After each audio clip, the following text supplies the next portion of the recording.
Boa tarde, então, pessoal. Vamos dar sequência à disciplina de treinamento físico, né? Hoje é dia 13 de setembro, nós vamos para a parte 2 da aula da tarde, né? Hoje a aula é sobre aspectos evolutivos com o professor André Mello, que está fazendo também seu estágio docente aqui conosco. André, tu queria comentar alguma coisa antes de eu... Acho que o Elvis, acho que ia fazer uma pergunta no final ali. Isso, se não me engano. Elvis, já fica à vontade aí para fazer. Não sei se... Beleza. Sobre essa revolução cognitiva, tu falou em Harari, né? Sim, sim. Autor? Tá. Eu achei o livro Uma Breve História da Humanidade e fala ali que não se sabe ao certo, né, o que causou essa revolução cognitiva, mas eu queria te perguntar se tu tinha achado alguma outra teoria além dessa. Não. O que eu usei do Harari, do Mlodinov também ele comenta é isso, não que se tem assim, né, não se sabe que provavelmente não foi algo estrutural de tamanho do crânio, volume cerebral, então provavelmente foi algo interno ali, né, de mais funcional, de interconexão. Não, eu queria ver se teria alguma relação com algumas pesquisas que eu tenho visto que está relacionando complexidade de atividades, de exercícios. Quanto mais complexos, mais ativação da área pré-frontal. Então, mais reflexão e talvez maior capacidade de conviver em grupo. E também com condicionamento aeróbico. Quanto melhor o condicionamento aeróbico, maior a área cinzenta do cérebro. Então, quanto assim, mais para caçar em grupos, talvez estivesse desenvolvendo mais isso, e aí começou a revolução cognitiva. Mas aí eu queria saber se tu tivesse algum outro autor para indicar, né? Mas foi só uma coisa que eu pensei. Eu não sei, porque o que eu vi de revolução cognitiva não era exatamente relacionado diretamente com atividade física, assim, capacidade de caçar, de movimento. Era mais pensamento abstrato complexo, assim, sobre religião, sobre cultura, né, questionamento existencial, né, essas questões cognitivas superiores, assim, né. Uhum. Obrigado. Mas legal, mas acho que vale ir atrás mais, assim, com certeza. Isso aí, André. Eu não tenho uma resposta certa também. O que eu tenho mais é sobre as atividades manuais, mas não, acho que é um momento posterior, é anterior a isso, né? Acontece mais anterior a essa revolução mesmo, né? Mas disso aí também não sei. Então, antes de eu opinar, depois até vou dar uma buscada mais sobre isso. Faz alguns anos que eu não dou mais essa disciplina, mas aí eu opino com mais certeza. Mas, André, tudo contigo, cara. Já te passei de host, pode ir compartilhando aí, pode recomeçar a aula. Até já, enquanto ele vai abrindo, fica aberto para mais perguntas, pessoal. Tá? Se alguém tiver mais algum questionamento, liga o microfone, fala ou acena aí, dá algum sinal. Muito legal, assim, André, enquanto o pessoal vai pensando, muito legal essa divisão temporal ali que ele traz, é muito pedagógico, né? Acho que não sei se foi, acho que de manhã a gente comentou, acho que foi depois, né, da aula até que a gente conversou, que uma vez eu assisti uma palestra também do Richard Farinha, que foi um integrante da banca do meu primeiro mestrando, quando eu era mais ligado a esses aspectos e tal, eu estudava mais esses aspectos, e o Richard ele fez contou a história contando como se fosse a distância da sala, assim, né? E aí colocou lá no cantinho, né? E é mais ou menos isso que tu fala, né? A parte do Homo sapiens ali tá próximo da confraternização, né? Já tá abrindo champanhe, como tu comentaste, né? Para mostrar realmente, né? O quão curto é esse processo e que a gente vem vivendo, né? E acho que depois tu vai comentar mais sobre isso, né? Sobre essa relação também da cultura com a natureza, né? Com as questões evolutivas da natureza, que é bem interessante, assim. E essa tua introdução acho que deixa muito claro esse descompasso, assim, de alterações que a gente vem sofrendo, né? No nosso modo de vida, etc., com aquilo que é permitido pela questão evolutiva, né? É bem interessante. Tudo contigo. Tá, obrigado, Tarta. Então, seguindo, então, como a gente estava conversando ali com o Elvis, a gente teve primeiramente a Revolução Cognitiva, né, 40 mil anos, que já alterou culturalmente a relação do ser humano com o ambiente, com as comunidades, com os outros seres humanos, né, com os outros Homo sapiens sapiens. E há 10 mil anos atrás, então, a gente vai ter a Revolução Agrícola. Então, se antes a gente vivia de uma maneira nômade, caçadora-coletora, caçando pequenos animais, outros animais, mamíferos maiores, a partir da Revolução Agrícola, a gente começa a ter um assentamento, a gente começa a fixar a residência. Então, passa desse estilo de vida nômade, sedentário, desse estilo nômade em movimento, constante migração, para um estilo de vida sedentário. Então, em decorrência da necessidade de cuidar da plantação, cuidar do rebanho, arar a terra, retirar pedras, cavar canais de irrigação para as plantações.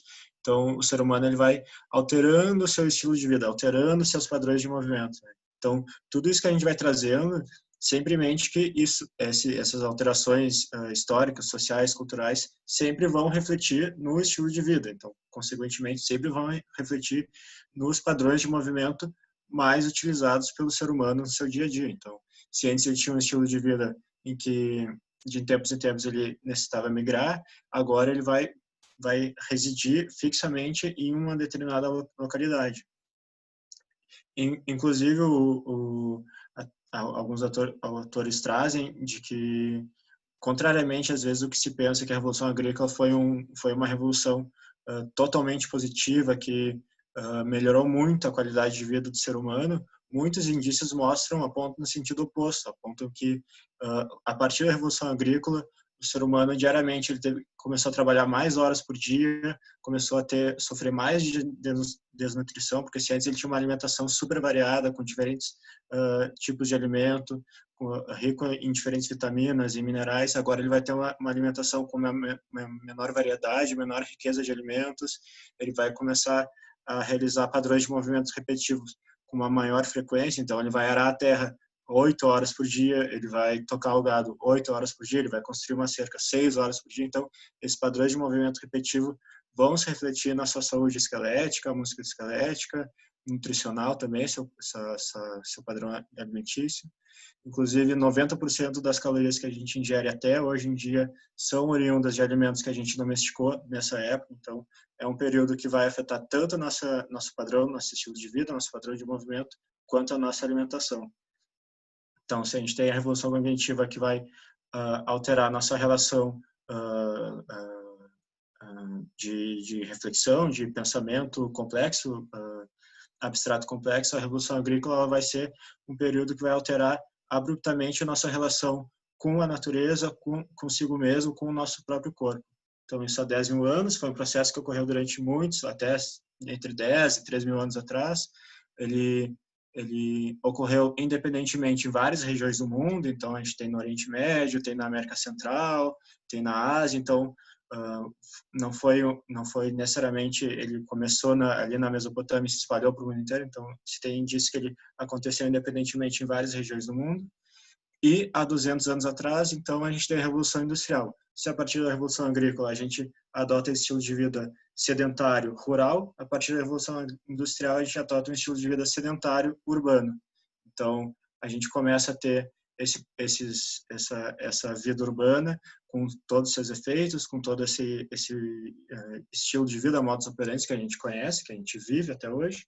Então, há 200 anos a gente tem uma nova revolução, uma nova virada de jogo sobre o nosso estilo de vida. Então, isso com certeza vai alterar o nosso padrão de movimento, vai alterar o nosso sistema musculoesquelético. E com esse ponto a gente percebe, enxerga, a gente pode discutir o encontro dessa biologia com a cultura. Então, se esse Homo sapiens, que estava há 200 mil anos, há centenas de milhares de anos, vivendo de uma maneira, e de uma hora para outra, evolutivamente falando, há 10 mil anos, há 200 anos, ele muda abruptamente seu estilo de vida, isso muito provavelmente vai ter um impacto sobre o seu sistema biológico, porque as operações de adaptação genética, elas levam muito mais tempo do que essas adaptações rápidas culturais, históricas, sociais. Então, se a gente tem essa revolução industrial que foi há 200 anos, a gente teve uma mudança de espécie há 200 mil anos. Então, são processos de escala geológica, escala evolutiva muito mais lentos. Então, esse é o recado principal da aula, na verdade. A gente vai trazer alguns exemplos mais práticos depois, mas a ideia era trazer isso, que sempre quando a gente for avaliar um aluno, um atleta, prescrever um exercício, a gente vai estar vendo um ser biológico, um Homo sapiens sapiens, que está completamente permeado, atravessado por essa cultura, essa condição histórica e social, que é muito diferente da onde esse ser biológico se desenvolveu e da onde esse ser biológico foi selecionado naturalmente para viver. Então, com isso a gente trouxe alguns exemplos de como esse corpo humano biológico pode se relacionar com o treinamento físico. Então, a gente escolheu um exemplo de membro inferior, um exemplo de membro superior e um exemplo de locomoção, trazendo a linha de pesquisa do nosso grupo, do grupo do professor Leonardo. Então, iniciando com o exemplo de membro inferior, a questão da corrida descalço e calçado, né? Que é um assunto que está sendo muito discutido, tem muita polêmica em volta, muitas opiniões, e o que a gente vê é que ainda é um campo aberto, é um campo que está sendo muito estudado, tem muitas hipóteses, não bateram o martelo ainda de qual é a melhor maneira de se fazer, se é melhor com ou sem calçado, qual é a melhor forma de correr, como tem que ser essa transição do calçado para o descalço. Então, apesar, claro, eu sou super defensor desses padrões de movimento que rememoram essa nossa evolução biológica, mas não é do dia para a noite que a gente vai jogar o tênis no lixo e vai sair correndo de pé descalço no asfalto, né? Então, a pesquisa está sendo desenvolvida, os estudos estão sendo feitos, mas é algo que a gente tem que ter sempre o cuidado na hora de aplicar na nossa prática. Então, a gente resolveu trazer esse estudo do Lieberman, que é um dos maiores pesquisadores na área, de 2012. Ele faz uma revisão muito boa nesse aspecto, e mais um pouquinho desatualizada, de 2012, e essa de 2020, do Francis e Schofield, que dá uma atualizada no texto, nos achados do Lieberman. Então, essa discussão de calçado, descalço, calçado minimalista, ela vai iniciar a partir desse conceito de incompatibilidade biológica cultural. Então, os autores vão trazer esse conceito de incompatibilidade biológica cultural, que seria esse desencontro entre esse corpo cultural e esse corpo biológico. Então, entre esse corpo biológico que foi moldado durante milhões, milhares, centenas de milhares de anos, que se desenvolveu para operar em uma determinada situação, em uma determinada condição, e esse corpo cultural, esse corpo histórico, esse corpo social, que opera numa determinada condição, numa determinada situação. E dependendo da perspectiva que a gente vê, da atitude, da atividade que a gente analisar, há essa incompatibilidade, esse desencontro entre esses corpos. Então, a gente pode pegar o exemplo da nutrição. Então, por exemplo, aquele nosso Homo sapiens sapiens, caçador-coletor, ele se nutria, se alimentava, porém, essa nutrição, os alimentos que ele tinha à disposição, eles não tinham uma grande quantidade de açúcar e gordura, eram alimentos que tinham baixos teores dessas substâncias químicas, dessas moléculas. No entanto, atualmente, a nossa alimentação, a gente tem uma ampla riqueza de fácil acesso, barata, de alimentos com esses conteúdos, com essas substâncias, com esses nutrientes. Então, esse corpo biológico que se desenvolveu para consumir em poucas quantidades esses tipos de nutrientes, de uma hora para outra ele se vê exposto a altas quantidades desses nutrientes. Então, isso provavelmente, é o que a gente está vendo na prática, vai afetar esses sistemas biológicos, o sistema gástrico, o sistema cardiovascular, o sistema adiposo, lipídico dessas pessoas, em decorrência simplesmente dessa incompatibilidade biológica cultural. Porque esse corpo que se desenvolveu desse Homo sapiens sapiens não está preparado para receber essa alta quantidade de açúcar e essa alta quantidade de gordura. Então, ele vai acabar entrando em dissonância com a sua genética e acarretando alguns problemas de saúde crônicos que a gente vê hoje em dia. Então, nesse sentido, a discussão do calçado vem argumentar que o calçado entraria nessa lógica de incompatibilidade biológica cultural. Então, o calçado, esse objeto, esse artefato cultural, social, ele pode ser prejudicial, pode não estar auxiliando esse corpo biológico, esse pé que se desenvolveu para caminhar de pé descalço, para correr de pé descalço, para saltar de pé descalço, para correr na grama, para correr na areia, em relevos diferentes, em aclives, declives, enfim. A hipótese por trás dessa discussão é essa. Agora, se a gente vê isso na prática, se isso realmente tem efeito sobre lesões, sobre desempenho, é um campo aberto e ainda está sendo estudado. Então, para trazer essa perspectiva histórica, a nossa espécie, nossos antepassados, assumiram uma postura bípede há cerca de 6, 7 milhões de anos atrás. Então, são 6 milhões de anos andando e correndo de pé descalço. Há cerca de 30, 45 mil anos tem os registros dos primeiros calçados minimalistas. Então, são mocassins e chinelos de calçados de sola fina. E há 50 anos atrás, então, surgem os primeiros calçados a nível de mercado mundial de calçados de corrida acolchoados. Então, com uma sola mais grossa, com um apoio rígido no arco plantar medial. Isso há 50 anos. Então, eu tenho uma escala temporal biológica de 6 milhões de anos e uma escala cultural histórica de 50 anos. Então, isso provavelmente nos indica que há essa incompatibilidade biológica cultural em jogo. Então, um dos fatores ainda que faz surgir esses estudos, essas discussões, é que apesar da corrida ser um movimento natural do ser humano, ser um movimento natural da espécie, há uma prevalência de 30% a 70% de lesões em corredores por ano, então um alto índice de lesão, uma alta quantidade de lesões em corredores, decorrência de estresse de repetição. Então, os fatores são diversos, multifatoriais, pode ser por causa biomecânica, causa de carga de treino, intensidade, volume, frequência, o ambiente onde essa pessoa treina. E, nesse sentido, a corrida descalço vem surgir como uma hipótese, um ponto de interrogação, de que será que a corrida descalço, a corrida que se apoia sobre esses pressupostos evolucionistas biológicos, não poderia auxiliar nessa questão de redução de lesão, evitar lesões, melhorar desempenho. Então, um apanhado rápido das diferenças biomecânicas do calçado para o descalço. Então, a corrida com calçado acolchoado, de maneira geral, é mais comum o toque inicial com o retropé, né, o toque com calcânio. Então, cerca de 75% dos corredores vão entrar primeiro com calcânio. Esse padrão de movimento vai levar a uma menor utilização dos componentes elásticos de membro inferior, vai acabar aproveitando menor essas estruturas elásticas que naturalmente existem no pé, na perna, no membro inferior como um todo. Vai levar a uma sensibilidade alterada, então, por haver essa interface entre a sola do pé, entre a planta do pé e o relevo e o terreno, o solo, vai haver uma menor estimulação de mecanismos receptores desse sistema sensorial que não está sendo estimulado, que está sendo estimulado de uma maneira hipoativa, por causa dessa interface do calçado.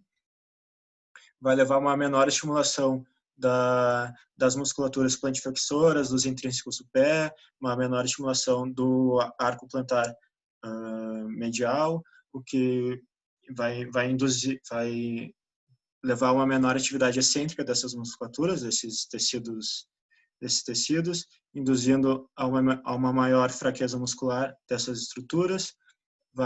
A corrida com calçado também apresenta um pico de impacto no início da curva do contato com o solo, ao passo que a corrida descalço, então, vai ser mais comum, não que o toque do calcânio não aconteça, mas vai ser mais comum a entrada do pé com a parte da frente ou com a parte do meio, então vai ter uma tendência de maior aproveitamento dessas estruturas elásticas, então o cara vai entrar com a ponta do pé, ele vai realizar uma dorsiflexão controlada, excêntrica na primeira metade do contato, e na segunda metade do contato ele vai realizar uma plantiflexão concêntrica, então ele vai realizar esse ciclo alongamento e encurtamento dessas estruturas posteriores, que vai otimizar o aproveitamento desse elástico que naturalmente tem no pé e na perna do membro inferior.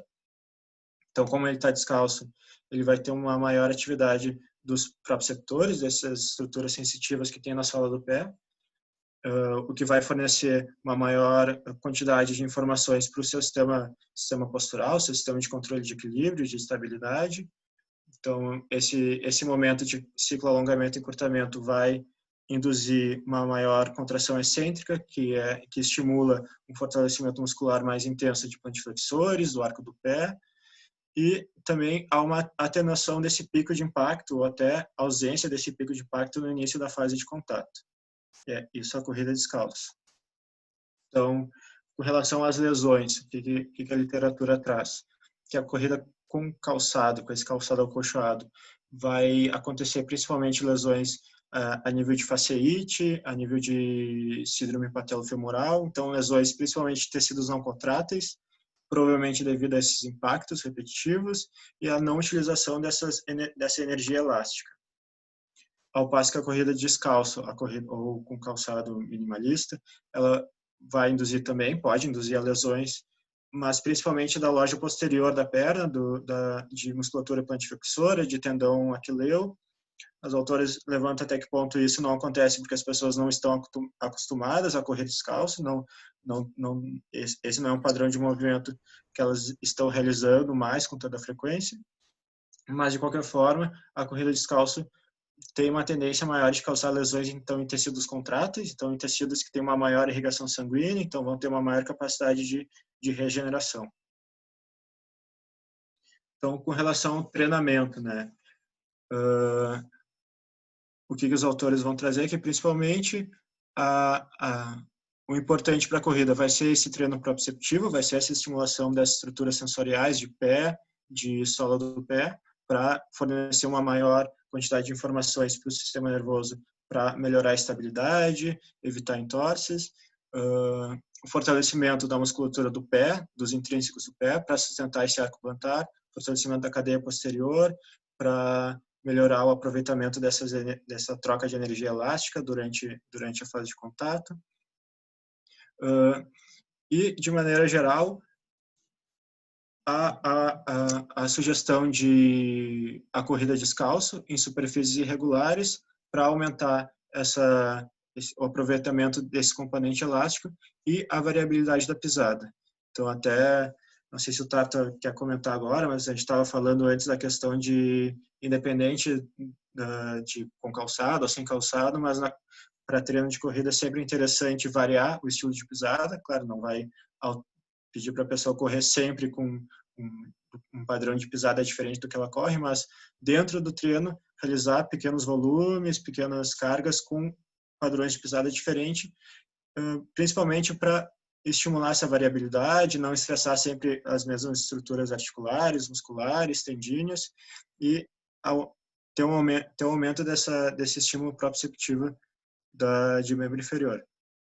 E claro, a literatura, então eles trazem que, apesar desses indícios, dessa hipótese, dessa incompatibilidade biológico-cultural, essa transição de calçado para descalço ainda não está bem definida, bem sintonizada, não sabe, o cara tem que ficar 6 meses fazendo uma transição, tem que ficar 1 mês, joga o tênis e sai correndo descalço. Ainda não se tem dados fortes e rigorosos que mostrem qual é a transição mais adequada, mas a ideia aqui é mais levantar essa dúvida, mais levantar essa pulga atrás da orelha, para a gente começar a pensar. A gente trouxe exemplo de membro inferior, mas acredito que isso valha para muitos movimentos, muitos padrões de movimentos, de exercícios que a gente acaba utilizando na nossa prática.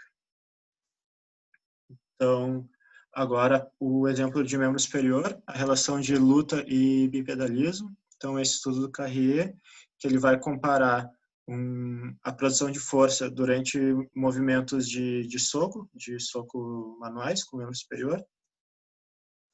Então, a argumentação dele é que dentro dos mamíferos é comum a posição bípede para luta, para ataque. Então, eles, apesar de serem quadrúpedes, eles se apoiam nos membros posteriores e atacam com os membros anteriores, utilizam essa postura para lutar.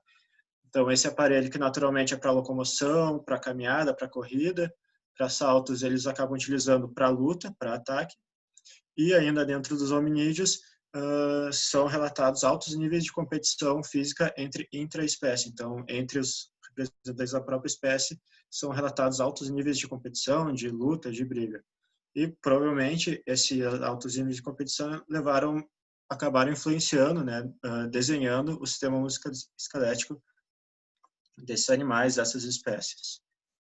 Então, nesse sentido, pensando nos quadrúpedes, nessa relação de músculos protratores e retratores. Então, os músculos protratores seriam que vão levar o membro à frente e os retratores que vão levar o membro atrás.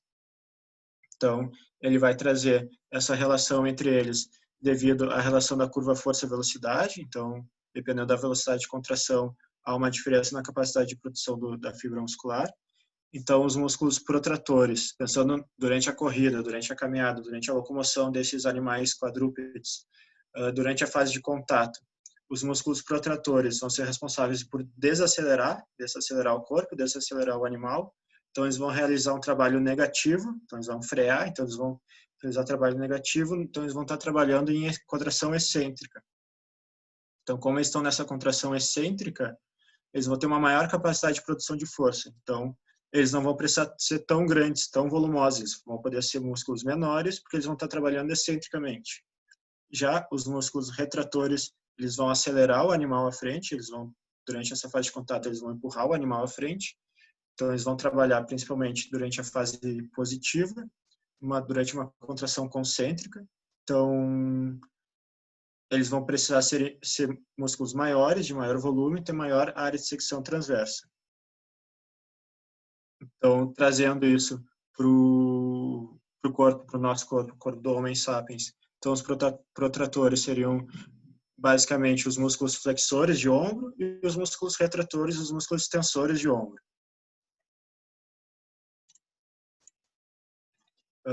E aqui, então, os resultados, ele traz mais resultados, ele compara diferentes tipos de soco, diferentes posturas, mas o que mais interessa para nós aqui é a relação entre o soco durante a postura bípede, o soco para baixo e o soco para cima.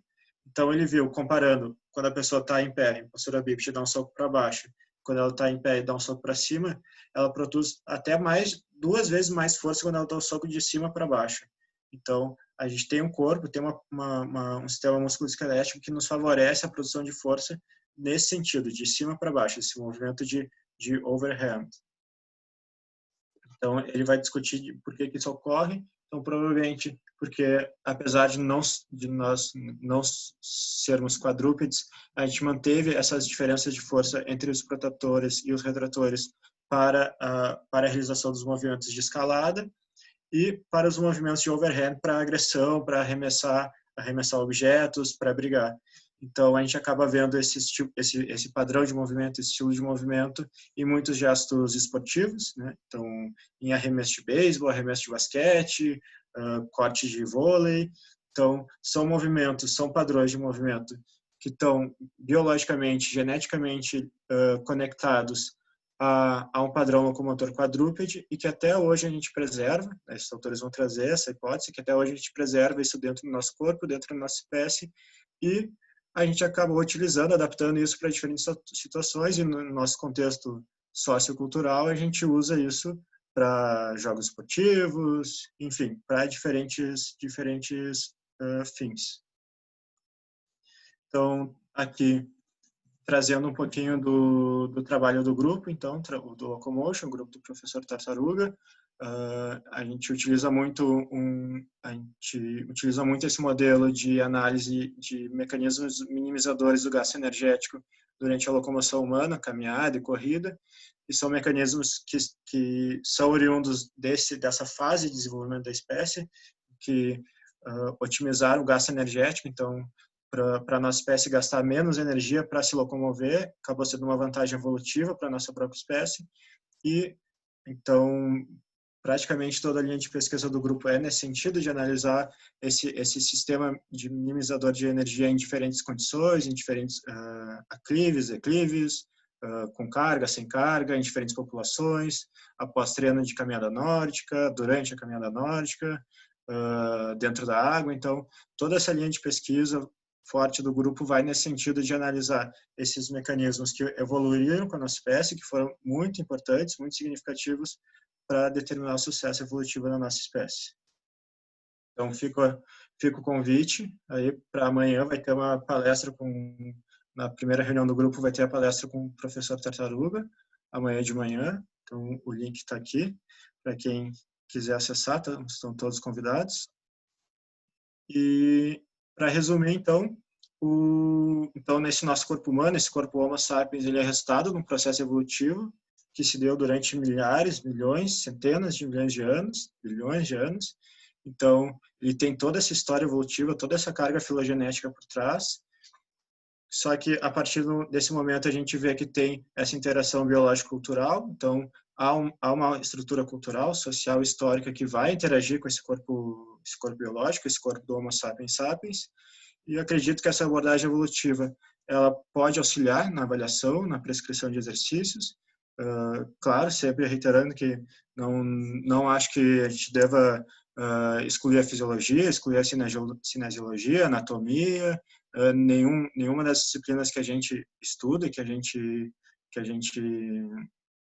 passa pela faculdade, mas acredito que essa abordagem evolutiva ela é uma ferramenta a mais, é um instrumento a mais para ampliar um pouco o olhar, para nos auxiliar na hora de analisar, avaliar e prescrever o treinamento do nosso aluno, do nosso atleta, do nosso paciente.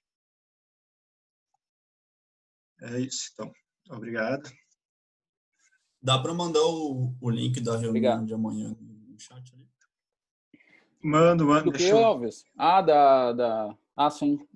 André, tu coloca ali o Coloco. convite. André, muito obrigado. Nós temos uns 3 minutos. Eu quero só fazer algumas observações, assim, para complementar, né? Eu acho que sobre a questão da corrida minimalista versus calçado, resumindo, tá? Essa é uma história longa que daria só uma aula só sobre essa história. Desde o artigo do Lieberman na Nature, começou a história quando eu recebi do meu orientador, o professor Minetti tinha feito o parecer sobre esse artigo e me comentou, né, sobre esse boom que foi há uns, não me lembro agora, uns 10 anos atrás, mais ou menos, quando saiu esse artigo. Bom, desde aí surgiu toda essa onda e moda, inclusive, sobre esse calçado minimalista. Bom, e o que eu tenho para dizer para vocês, gente? Acho que o André sintetizou bem. Não existe milagre, assim, não existe resposta rápida e solução rápida para o problema da técnica de corrida. E, na verdade, não existe uma técnica de corrida correta ou boa. Existem várias, existem compensações, existem otimizações que o corpo vai encontrar para resolver os problemas de eficiência e, ao mesmo tempo, redução de lesão, resumindo, né? Então, as soluções não são simples. O que o André colocou ali foi bem, assim. Hoje, agora falando no mundo real do treinador, lá, quem está trabalhando com corrida, faço ou não faço meus atletas, todos no grupo de corredores, correr de pé descalço ou com calçado minimalista? A resposta é: não façam isso. Primeira mensagem. Primeiro, deixem eles correrem da forma que eles se sintam mais confortáveis. Inclusive, isso é uma conversa forte com o aluno, porque o aluno leu lá o blog do fundo de quintal lá e acha que é assim, ele vai dizer que adora isso, mesmo quando não se sente bem correndo de tal forma. Então, tem que conversar muito com ele para dizer que ainda o mais confortável é o melhor, né? Mas fica uma dica aí de colocar como algo que serve para todos os corredores, que isso, sim, é um erro básico, fora o atletismo, que trabalha bem essas questões técnicas. A maioria do pessoal que faz corrida aí no campo da saúde, grupo de corrida, não trabalham com técnica de corrida. Então, modificar a técnica de corrida é uma coisa interessante, variar a técnica. Correr em estilo minimalista, inclusive até com calçado, mas às vezes até descalço mesmo, em ambiente diferente, gramado, etc., como formas de trabalho de propriocepção, que já existe há muito tempo nas corridas da história do atletismo. são coisas interessantes. Então, mudar a técnica como treinos específicos, não todo o volume do treino, mas fazer um volumezinho numa parte inicial do treino, variando técnica, é interessante. Tá? Sempre com algum cuidado, especialmente com sobrepeso, né? Que muitas vezes não deveriam nem estar correndo, né? Mas esse é um outro problema. Mas fica essa mensagem. A outra mensagem que eu quero dar, pessoal, é sobre a importância da caminhada ali. O André colocou, mas é um aspecto mais importante até do que a corrida, tá? Porque a corrida ganhou muito destaque nos últimos anos, mas até demais. Do ponto de vista evolutivo, resumindo, nós somos o que nós somos, muito em especial pela nossa característica ímpar de caminhar com gasto energético muito mais baixo do que de outros animais, inclusive do que a corrida. Tá? E isso tem a relação com o mecanismo pendular, que é o que eu estudo bastante. Né? Quando as pessoas caminham na sua velocidade confortável, as pessoas gastam menos energia para vencer uma certa distância do que caminhando mais rápido ou mais devagar, do que aquela velocidade confortável. E isso está totalmente relacionado com o mecanismo pendular. É naquela velocidade que a gente otimiza mais esse pêndulo e gasta menos energia, no fim das contas, para vencer uma certa distância. Resumindo, isso é impactante. Tá? Pessoal, está acabando o nosso tempo. Agora que eu olhei. Não sei se tinham perguntas, mas eu não vou nem poder. Assim, se quiserem, deixa as perguntas no fórum lá, porque o tempo está acabando. Eu acabei fazendo também meio longo aqui essa discussão. Tá? E o André vai ficar disponível também para mais conversa. Mandem e-mail ou no fórum mesmo, que a gente tira dúvidas por lá. Mas eu, por enquanto, André, não sei se tu me passou as chaves aí, o host. Mas nós vamos encerrando por aqui, pessoal. Eu agradeço muito ao André e desculpa por não dar essa discussão.